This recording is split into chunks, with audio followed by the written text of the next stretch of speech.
Jogo feio, mas o resultado foi bonito, isso que importa. Mais uma vitória do Coringão no Paulistão. Vamos falar um pouquinho sobre isso aí no vídeo de hoje. Fala seus loucos, suas loucas, tudo bom com vocês? Bem-vindos de volta a mais um vídeo do canal. Bom galera, tivemos ontem aí mais uma partida do Corinthians pelo Paulistão, lá no Moisés Lucarelli, naquilo que não sei como alguém pode chamar aquilo de gramado, pelo amor de Deus, mas vamos dar um desconto, né? Também o temporal que caiu, né? O Corinthians vendo do segundo jogo seguido aí, depois de chuvas torrenciais. Quem mora em São Paulo sabe como é São Paulo essa época do ano, né? Muito complicado. E pegamos aí mais um jogo adiado após a chuva, né? Como tinha acontecido já no jogo contra o São Paulo, tiveram que dar um intervalo aí grande. No jogo do São Paulo chegou a atrasar 1 hora, no jogo de ontem atrasou meia hora, 30 e poucos minutos para começar o jogo. E só que diferentemente, né, a drenagem do gramado da Ponte Preta não foi tão eficaz quanto a do Morumbi. Até o final do jogo ainda tinha bastante regiões com poças, né? Então ontem foi um jogo bem complicado, bem pesado, literalmente pro Corinthians. Gramado pesadão aí, bem difícil de o Corinthians administrar o jogo. Bom galera, assim, como eu falei já em vídeos anteriores, o meu canal não é, né, de análise pós-jogos, né? Desculpa. Minha intenção é vir aqui trocar uma ideia, né, saber dos outros corintianos o que eles estão achando sobre os jogos. Inclusive eu peço que você comente o que você achou do jogo e tal. E fazer as minhas considerações assim, mas não ir analisando o jogo minuto a minuto, falando lance por lance na sequência certinha. Às vezes eu ilustro alguns lances aí, mas é mais um bate-papo descontraído mesmo, a intenção do canal. Inclusive, se você está chegando agora, peço para se inscrever. O canal não é só desses vídeos de pós-jogos, tô produzindo outros vídeos aí. O canal vai ter muitos outros tipos de conteúdo sobre o Corinthians. Então convido você a se inscrever aí e conhecer o canal, beleza? Bom galera, assim, seguinte, vamos falar então de forma descontraída aí sobre o jogo. Uma coisa que eu queria falar é fogo, né, cara? A galera, muita gente não liga pro Campeonato Paulista, fala que é um campeonato que tem que acabar, que só ocupa calendário à toa. Só que é incrível, né? O Corinthians perdeu o jogo pro São Paulo no Paulista, né? E parece que, nossa senhora, muita gente já começou a tratar como terra arrasada. Gente, é Paulistão. Finalmente, depois de muito tempo, parece que tá tendo essa cultura que muita gente já falava que já deveria ser feito isso antes, só que nunca era feito, né? Porque devido aqui no Brasil a nossa estrutura que a gente tem de a estabilidade do técnico tá ligado aos resultados, então nenhum técnico queria ficar fazendo rodízio no Paulista com medo de perder jogo e perder o emprego consequentemente, né? Mas parece que finalmente estão adotando essa cultura de vamos rodar o time no Paulista, que é um campeonato que tem menos importância, né? E para poder fazer um gerenciamento de elenco ali para chegar com o elenco firme nas outras competições. Né? Então assim, galera, o Corinthians tá rodando o time pra caramba no Paulista, diferentemente do ano passado aí, que parece que mesmo, digamos, jogando mais sério, colocando o elenco principal, a gente viu que o Corinthians quase caiu no Paulista, o que ia ser ridículo, né? Agora não, tá rodando o elenco e tá conseguindo resultados. Então assim, não é o momento ainda de cobrar futebol bonito e tal. Óbvio, eu sou corintiano, eu quero ver o Corinthians ganhar sempre, mas a gente tem que ter essa consciência também, que essa questão do gerenciamento de elenco vai ser muito importante. Ontem, por exemplo, o Corinthians entrou com um time mescladão aí, né? Não tinha grande parte dos seus titulares, né?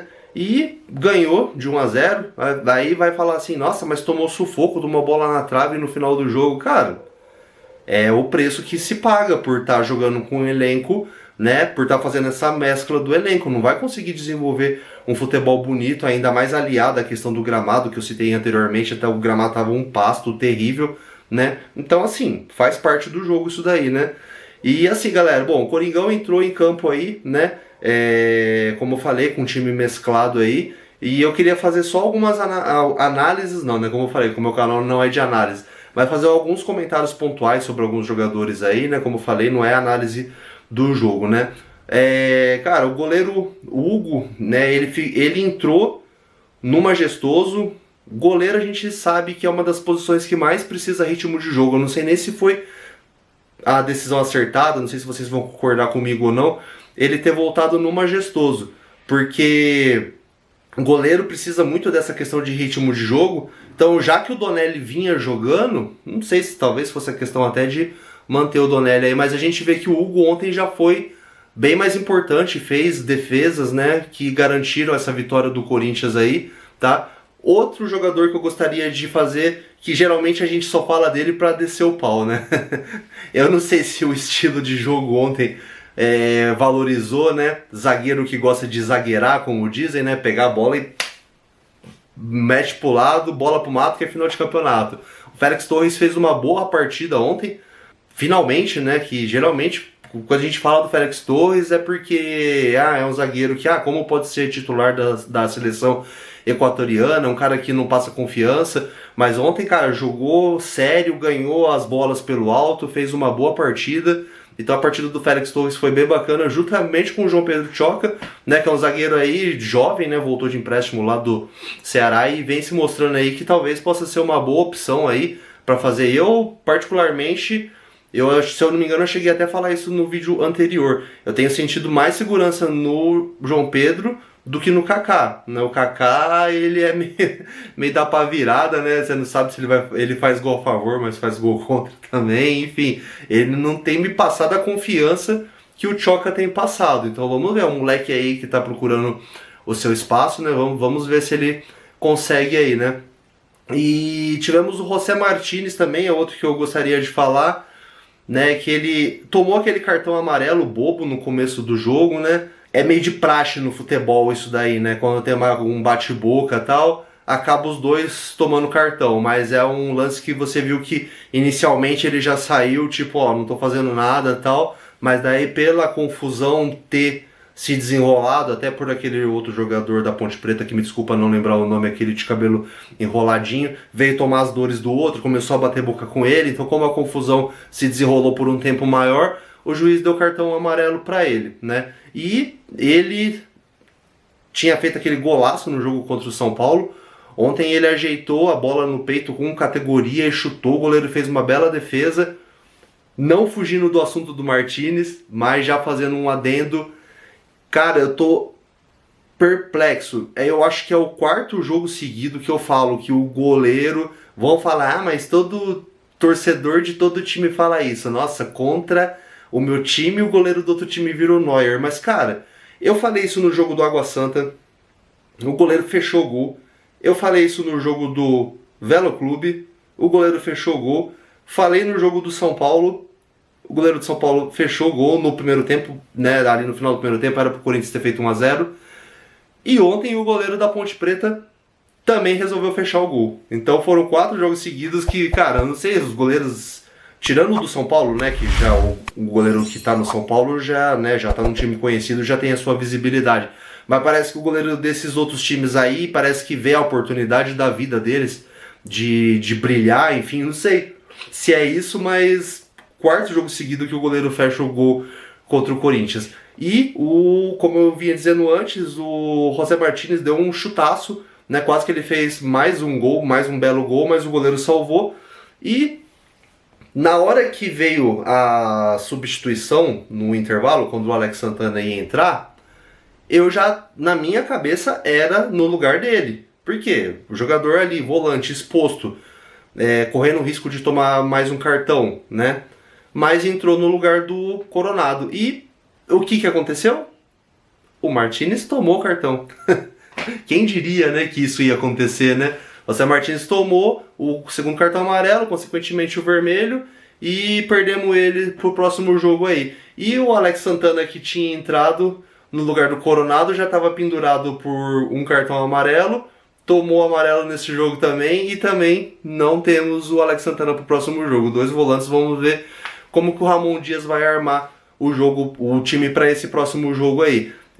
Por falar no Ramon Dias, assim, a gente entende, né, o contexto do jogo, gramado pesado, você vê que jogadores de habilidade como o Igor Coronado não estavam conseguindo desempenhar o seu melhor, porque esse tipo de jogo, esse tipo de gramado prejudica, né, jogadores com a qualidade dele. Só que, cara, chegou uma hora que o time não tinha meia de armação, né? Era praticamente só volantes ali no meio de campo. Então, assim, né? A gente entende o contexto, né? O gramado pesadão e tal, o time fazendo essa mescla aí, não tendo todos os seus titulares à disposição, mas, né, é complicado, né? O que você achou? Você achou que ele agiu certo nisso aí? Tem uma hora que o time ficou sem meia de armação, ficou jogando só com volantes no meio ali. Teoricamente recuou o Thales um pouquinho para armar, mas, né? Deixa um comentário aí pra mim se você concordou com essa decisão dele, né? E de jogadores assim para falar mais, como eu falei, o Igor Coronado não fez uma boa partida, né? O Hugo, lateral esquerdo, infelizmente, galera, a gente tem que torcer muito. Eu não sei, né? Muita gente fala até que os laterais que tem no Corinthians não são suficientes. Eu acho que se o Matheus Bidu e o Mateuzinho conseguirem performar do mesmo nível que eles terminaram performando no ano passado, pode ser que a gente tenha sim laterais suficientes para a posição, né? Não na quantidade, eu digo suficiente para titularidade, jogadores que sejam suficientemente bons para serem titulares, isso que eu quis dizer, mas não que os jogadores que tem no elenco já são suficientes, que não precisam contratar mais. Mas particularmente na lateral esquerda, a gente tem que torcer aí pro Palácios voltar numa boa condição aí, né? Conseguir performar, conseguir disputar a titularidade ali com o Matheus Bidu, porque, cara, o Hugo, não sei, cara, eu não. Até agora ele não mostrou a que veio. Ontem parece que ele não conseguiu fazer a leitura do que estava acontecendo. O gramado cheio de poça d'água, é ele querendo carregar a bola. Quase perdeu a bola em alguns lances bestas ali. Então, assim, cara, eu não tenho muita confiança nele, não. De que o elenco contando com o Matheus Bidu e com ele já é o suficiente, né? Bom, aí gostaria de falar também do Yuri. O Yuri, infelizmente, parece, pelo menos nesses primeiros jogos do Paulista aí, parece que ele não começou o ano no mesmo nível que ele terminou o ano passado, né? Ontem teve uns lances ali que dava pra ele ter feito gol, né? Saiu cara a cara com o goleiro, chutou em cima do goleiro, não tomou as melhores decisões. Teve uma que ele até driblou o goleiro e eu acho que ele rezou para a poça d'água tava parando a bola, né, em diversos momentos. Naquele momento ali, acho que ele pensou, putz, podia ter uma poça d'água para parar a bola ali, né? Que ele cortou o goleiro e só que ele esticou muito a bola acabou saindo pela linha de fundo. Então, ou seja, o Yuri, pelo menos nesse começo de temporada aí, não vem sendo o mesmo Yuri do final do ano passado. O Romero também não fez uma boa partida.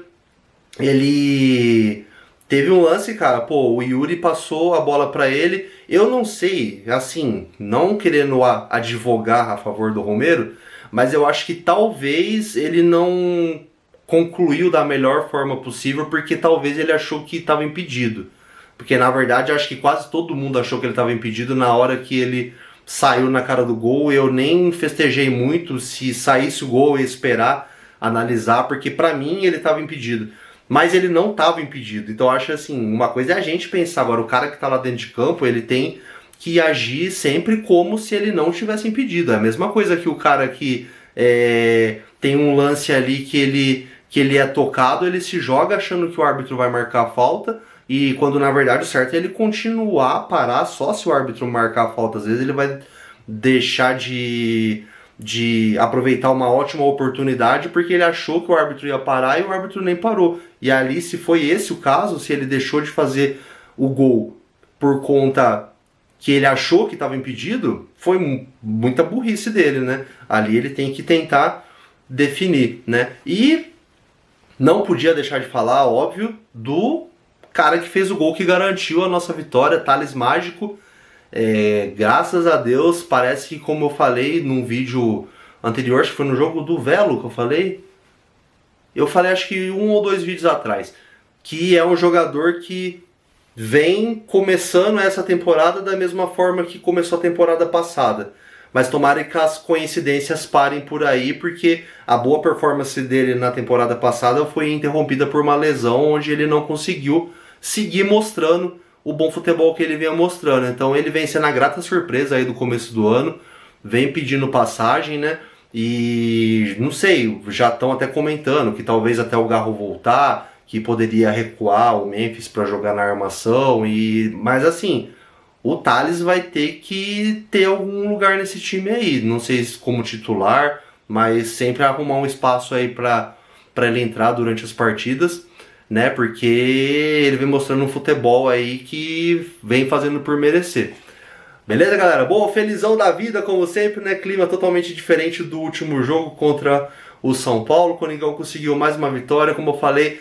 Galera, vamos com calma. Paulistão finalmente estão pensando com profissionalismo, colocando, mesclando o time. Esse ano a gente sabe que é um calendário complicado pra caramba, por causa do Mundial que vai ter no meio do ano lá, vai ter menos datas para realizar os jogos, né? Então, assim, o Paulista, eu acho que das competições que o Corinthians joga esse ano é a menos importante. Então, vamos usar esse campeonato para dar rodagem para todo mundo, para poupar titulares, né? E tá certinho, não vamos exigir um grandíssimo futebol. Tanto é que o calendário é tão insano que você sabe, o Corinthians vai jogar 2 jogos num intervalo de 3 dias, né? Vai jogar sábado e vai jogar na segunda-feira de novo, entendeu? É muito, então assim, vai ter que ter muita cautela nisso aí para não estourar jogadores, principalmente os jogadores considerados do time titular, né? E poupar o elenco porque na quinta-feira que vem tem o derby, né? Então quanto mais, né, inteiro o Corinthians chegar para esse derby aí, melhor, beleza? Galera, não vamos esquecer da campanha do Arena Corinthians. Eu fiz um vídeo que eu vou deixar aqui no card fazendo a minha doação, tá mostrando como faz a doação. Eu já venho cumprindo a minha meta aí, doei R$150 mês passado, mais 150 esse mês, pretendo seguir doando aí, né, até enquanto a campanha perdurar, né, até atingir pelo menos o montante meu desejo é conseguir atingir um montante de R$1.000, vamos ver se eu vou conseguir.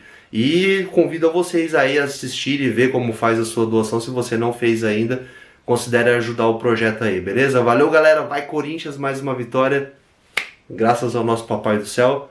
Vamos que vamos, tamo junto, jogo feio, mas resultado ótimo e até a próxima. Valeu, galera!